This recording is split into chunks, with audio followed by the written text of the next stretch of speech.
10, the device is the display.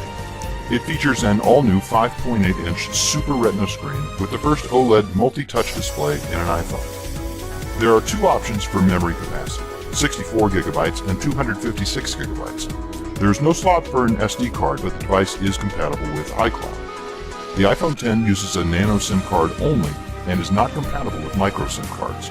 It is powered by the A11 Bionic chip with 64-bit architecture, neural engine, and embedded M11 motion coprocessor, which basically means it's very fast and can power augmented reality experiences in games and apps. The lithium-ion battery supports up to 21 hours of talk time, 12 hours of internet, and is fast charge capable, meaning you can get up to 50% charge in 30 minutes. The iPhone X is constructed with the most durable glass ever on an iPhone. The glass is used on both the front and the back, which enables wireless charging. It has an IP67 rating for water and dust resistance. The screen has an oleophobic coating to help resist fingerprints. The rear cameras have optical image stabilization and fast lenses for taking pictures and videos in low light. The wide-angle and telephoto cameras enable both optical and digital zoom of up to 10 times for photos and 6 times for videos. A tiny space at the top of the phone houses sophisticated technology that is unique to the iPhone X, including depth-sensing cameras that use facial mapping to optimize selfies, and sensors that enable Face ID. With Face ID, you can unlock your phone just by looking at it. Face ID even uses machine learning to sense when you change your hairstyle or grow a beard. Don't worry, it won't unlock your phone with a picture of your face.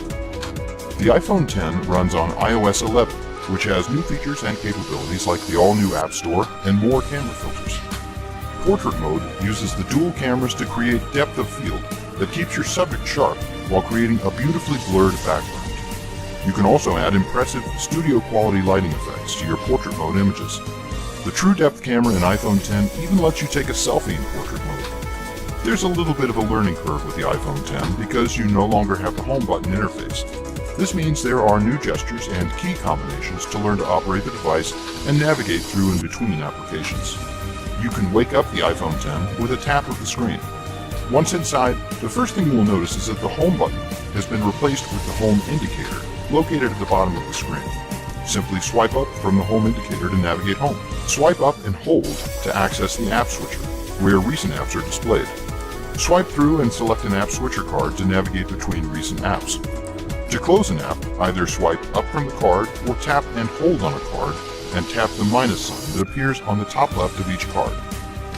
To access the control center, swipe down from the upper right corner of the screen. Use 3D Touch by applying firm pressure on a compatible app to bring up the Quick Actions menu. Once enabled in settings, you can utilize the Reachability feature for one-handed access to items at the top of the screen. When it comes to accessories, no surprises here. The same accessories we've seen with previous iPhone models: a wall plug adapter, charging cable, and earpods with lightning connector.